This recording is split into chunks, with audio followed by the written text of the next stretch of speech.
Folks, I'm going to level with you. When you host a show like this that is very much centered around, what's going on in the world, it could be difficult to find interesting, humorous, and relevant topics to bring to my audience to discuss. This week was no different. I was scouring the internet for stories, for news items to talk about on this show, and then suddenly, casually, I came across an incredible, just world-changing tweet. And in this tweet, I'm just coming out and say it. Niggas is sucking dicks at McDonald's or Jack in the Box, it turns out to be. Niggas is sucking dick at Jack in the Box. I'm just grateful, man. I'm grateful. I'm grateful that niggas would do that for me. They knew I needed a news story, and they did what needed to be done. I'm thankful to the people who were sucking and the people who were getting sucked for allowing me to have something to talk about on this episode. And with that being said, welcome to the reigning defendant, undefeated, undisputed, most secret podcast on this godforsaken planet, a little show we call Nobody Asked Shawn, hosted by none other than the original Thinback Luke, the Shogun's Decapitator, Chico Diamante himself, the Diamond Boy, Shawn Murray, international heartthrob, heir to the Murray's hair, primary fortune, and of course, the first Jamaican in the Kentucky Derby. And I don't know where we're going to go from here, but I have to address that niggas at Jack in the Box, I don't know what state this was in, they're giving the full service treatment. And it was it was crazy, man. This guy, this fella was he was taking care of his customers. If this nigga is not employee of the month 13 months running, I don't know what's going on in his world, man. Like, this dude, I mean, he's doing it for the love of the game, man. I was playing Warzone with the homies, and I brought up that video, and I was talking to him, and I was like, the craziest thing about it was, like, the employee, there was a guy who walked up to the drive-through window, and the employee serviced him from inside the window. You would think that the employee might be getting serviced because, like, usually them windows, you know what I mean, like, the employees are a little higher and the cars and stuff are a little lower. So man, he's like, yo, I want a little bit of a challenge.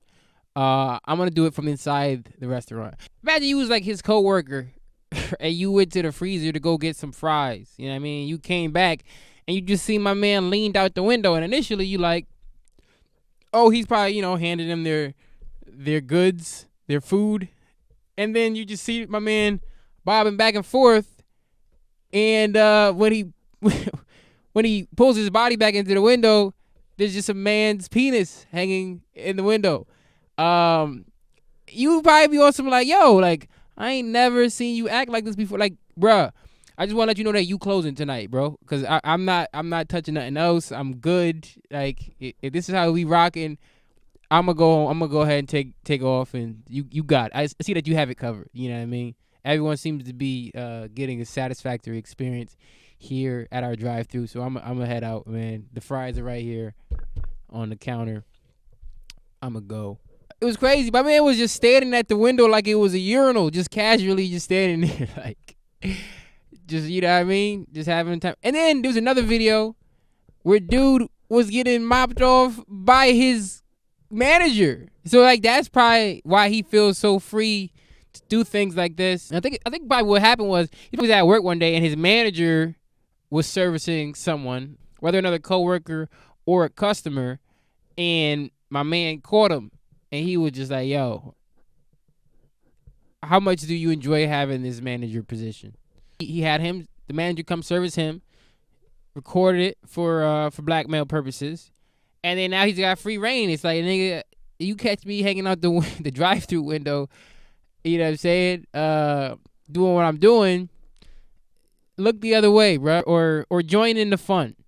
But you better not say a goddamn word to me about what I'm doing, other than keep up the good work. You know how much you gotta love doing that? Like these are strangers, bro. This nigga was going to town on strangers. Like, yo, what kind of vibe did you get from my man as he was ordering his food that let you know that by the time he got to the window, you was gonna have him remove his trousers, dog? Cause like, yo, I was talking to the homies on Warzone, and I was like, I can imagine being that horny as as a nigga at work, as a dude that works inside the establishment. You know what I mean? You work at Jack in the Box. You been in here for hours. You ain't got no outlet for your horniness. You know what I mean? I can understand that. But like, I ain't never been so horny that someone at a drive-thru could offer to pleasure me, and within the 30 seconds it took for me to place my order and get to the second window, I was ready to let them do it. Like, what? Because I got questions. I mean, like, why me, dog? Like, you don't know nothing about me except my order. Like, you appreciate my order that much? Imagine if you worked at Jack in the Box, right? And you told your homies to come through like late night, like, yo, I'm gonna hook y'all niggas up with some extra food. You just gotta come through mad late. My manager be in his office chilling and he don't be paying attention. And like your homies come through and they order their food and they just sitting in the drive-thru for like 15 minutes. Like, yo, what the fuck? Like, yo, bro, like you said, come through. Like, it's usually not busy at this hour. Like, what's going on? It's like, yo, my coworker blowing people again. Yo, my bad. Yo, just give him time. Yo, it's like, he pretty good at it, so, you know what I mean, he'll wrap up soon. It's just, you know what I mean, they'll just be like, yo, how you know he pretty good at it? Like, oh, I could just tell. Yeah, I mean, salute to that dude though. He was all over the internet, so I hope he kept his job, or at least I hope he moved on to a job where he don't gotta suck dick in a visor. You know what I mean? Because nobody should have to suck dick in a Jack in the Box branded visor, unless that's what you into. Maybe he was just getting off on, you know what I mean, the taboo nature of doing that at your job. But yeah, I hope he's able to do these things in the privacy of his own home now. Speaking of oral pleasure, there was a thing on Twitter going around, like, asking men and women what's the smallest thing they ever cut somebody else off for, and it just reminded me of this is not my story to tell, and I might get in trouble for telling this story, but I don't think the woman in this story is familiar with this podcast, so I think I'm good. But I had a friend of mine tell me one time that he cut off a chick that he was dealing with because when she would pleasure him, she would say yummy a whole bunch. Which is wild, bro. And it's like, that seems minor, but it's like, that shit. First of all, I hate the word yummy as it is. Like, I wanted to kill Justin Bieber when that song came out. One, because it was whack. But two, it's like, nigga, you like 26 talking about some damn yummy, nigga. Like, no one should be saying the word yummy ever unless they're, like, feeding, like, fucking mashed peas to a newborn baby, and they're trying to convince them that they're good. You know what I'm saying? Like, no one should be ever saying yummy ever, let alone Justin Bieber on his lead single, and certainly not a young lady as she's taking part in one of life's great joys. The infantilization of women has to stop. And it starts with you, ladies. Don't ever call anybody's junk yummy. That's wild. What else? Let's just run through some things real quickly. PJ Washington got to see his kid. So shout out to him, man. I'm just glad that you wasn't out here getting hoed like that, man. What else? Jay Crowder's giving up wild in the DMs. This man said, "Hey love, you have my attention." Niggas sound like fucking Calvin Candy and Django. You have my curiosity, but now you have my attention. It's so funny to see how people give it up in DMs because I think nobody is ever as smooth as, like, I think everybody looks embarrassing in DMs. And that's why that shit should remain private. I think every kind of like DM slide looks goofy unless you're the person who's on that wavelength. I mean, that it was attuned for. And you might even look goofy to them, but they was like into you, so like, I'm gonna let this slide. But that wasn't even the goofy part. The goofy part was him saying, "Hey love, you have my attention." Next message is, "Send me your snap, please." Then following that up with, "Sorry, I don't know if you're into black guys or not," which is like, bro, like, if you're not into black guys, sorry for DMing you. It's like, don't ever be sorry for someone catching your attention, Jay Crowder. Another thing, you saw that video of the dude showing how to eat flats, like wings. Game changer, bruh. Like, when you push the meat down so it's sort of like a drumstick. Crazy. If you don't like flats, fuck you. Or not even if you don't like flats, but if you prefer drumsticks to flats, fuck you. And I know that sounds crazy after I just highlighted somebody showing how to make a flat better by turning it into essentially a drumstick. But I stand by that. Flats are better. I like them better. And actually, you know what? I'm not even going to be so hostile, man. Just eat the chicken however you like. But anyway, let's answer some questions and then let's go and fuck home. Sending your questions to nobody@Shawn@gmail.com, nobody@Shawn on Instagram. Text me, DM me, what have you. First question: what type of fish do you bring to a fish fry? I don't know if I won't be bringing fish to fish fries. Personally, I'm not a fisherman. I'm not a fishmonger of any sort. So I don't really be having fish to provide. But I like going to fish fries and eating fish. I thought that's what we went for. Like I don't host fish fries. So if this is a question being asked to somebody who hosts fish fries, you got the wrong guy. Or maybe I just didn't know that I was supposed to be bringing fish to the fish fry. You know what I mean? Like I thought that was like bringing sand to the beach. I thought y'all niggas provided the fish, unless it was, stipulated in the invitation that is a BYOF situation. In which case I apologize to any fish fry that I showed up to where I didn't have my own fish. But big catfish guy as far as fried fish goes. I like porgies. I like whiting. But I love a catfish sandwich, brother. Don't get me started on a goddamn catfish sandwich. Best frozen breakfast. I've eaten a lot of Eggo waffles in my day. Not the ideal waffle format. I would say the best it's got to be toaster strudel. Raspberry or strawberry toaster strudel. I've never had a bad one. You don't need all the icing though. It seems like a small package, but you don't need that. I'm addicted to sugar. Like I'll just straight up say it. But it's too much. Yeah, I mean it's overkill. I love the tanginess of the fucking filling, matched with a little bit of just the pure sweetness of the icing. You don't want too much, man. Flakiness of the toaster strudel is great. I love a toaster strudel. If you are gonna go frozen waffle, it's the Eggo thick and fluffy joints. Those are crazy. I generally don't like fluffy waffles. Like this is my thing on waffles. I don't like Belgian waffles. I prefer like a thinner waffle. They call them regular waffles. There's really no good name for it. Classic waffle or whatever. Like the type of you would find at a Waffle House or a Roscoe's or something. That's the ideal waffle for me. I don't really like Belgian waffle. But if I am gonna have a thick waffle, Eggo thick and fluffy waffles are really good.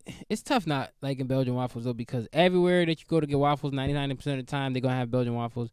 And also, it's very difficult to find a non-Belgian waffle maker. I've been scouring the internet for years looking for the ones, like the same model that they have at Waffle House or like Roscoe's or something. That shit is mad expensive. Like, shit's like $1,000. I'm saving up for it. I want that shit. There's other varieties, but the reviews are not as solid. I don't know how I got into a conversation about waffles. The answer is toaster strudel. Hate or hate harder? It's always hate harder. Whenever you feel like you're being a hater, whenever you feel like things aren't going your way, you have to hate through it. You know what I mean? A lot of like the talk in popular culture is that like hating is bad, hating is wrong, you shouldn't hate. And then you gotta hate your way out of shit. And when you see niggas hating, you gotta hate harder than them. So it's all about hating harder than yourself, hating harder than others, hating harder than you ever thought could be possible. You know what I mean? It's all about hate. I promote hate in every facet of my life. I think it's underrated. It's okay to hate, man. It's not okay to act on hate, but it's okay to hate, bruh. I be hating on mad niggas. I use that hate to fuel me to do greater things. So hate harder, man. Always hate harder. How would you fare at a player haters ball? I would do outstanding at a player haters ball. I'm one of the premier haters on the Eastern Seaboard. I'm ranked nationally in the top 12. Recently fell out of the top 10 due to some positive moments, but I'm working my way back into the leaderboard nationally, and I hope to be a real force on the world stage coming up at the 2024 Player Haters World Championship. Ball so hard or ball is life? Ball is life. Ball is life, and I realize a lot of people say that and they don't mean it. Ball is life for me. It always has been, always will be. I go out to the court some days and I see the niggas that be saying ball is life, and I don't see them out there. The courts are empty. If you see my Instagram story, you see me plenty of times, and that's not just at the basketball court. I've seen it at the tennis courts. I've seen it on the soccer fields. I've seen it on the football fields. People say ball is life, but they don't mean it. Ball is life for me, and it always will be. Is life hard, or do humans make it hard? Life is hard. Life is hard. Humans definitely make it harder, but life is hard, man. It's difficult. I mean, I think animals could attest to that. Animals be having it hard.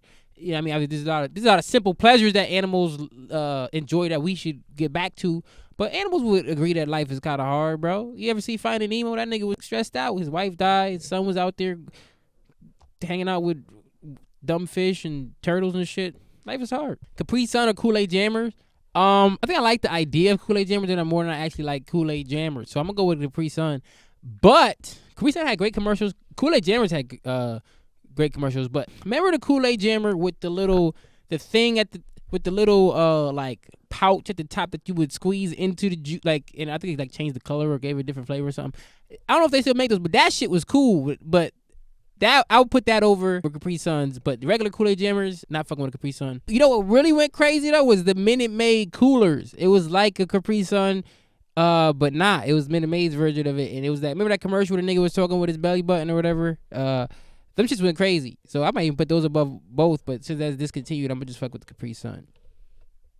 Even though Capri Suns don't really, I mean, Kool-Aid is obviously not real juice, but Capri Suns don't really be tasting like nothing either. It's just, it's almost just like, I don't know. That shit. You ever see the Capri Sun commercial where like the nigga was drinking the shit and it was like silver and it was gold? Like that's how it tastes. Like it just tastes like fucking the inside of that metallic pouch. But them shits go hard. If you could be the fly on the wall for any rapper's studio session, who would it be and why? This is a great question.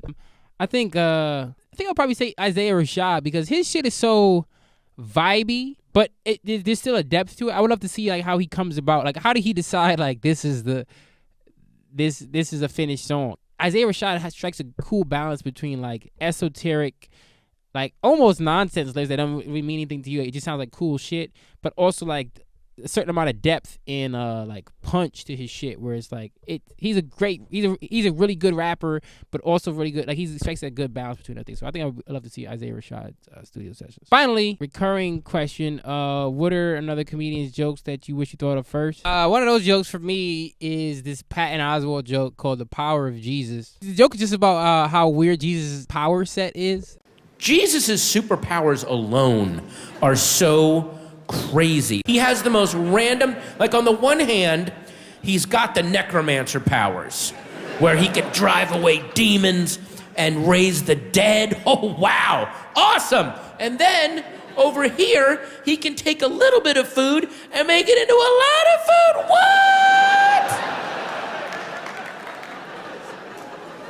What? Doesn't that sound like a power that one of his sidekicks had in earlier versions of the Bible, and then as they kept rewriting it, they're like, why don't we lose Sandwich Joe? Why do we have him?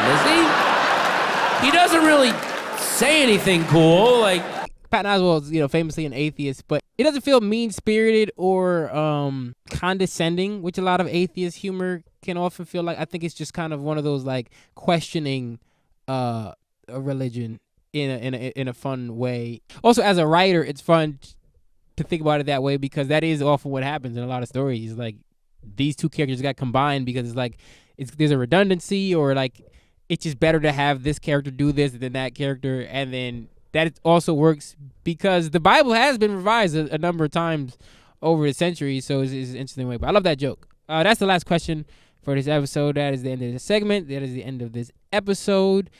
Just a reminder that Cut Break Magazine is available online. You check the link in my bio on Instagram, cutbreak.mag on Instagram as well.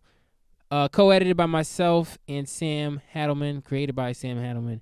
Really good magazine about musicians and artists from Connecticut. Keep a lookout for Shawn Murray International Film Festival, which is on the way. Should be here very soon.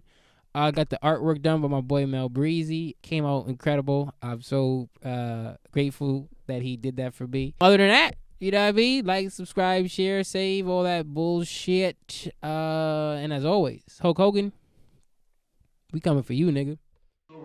I don't remember asking you a goddamn thing.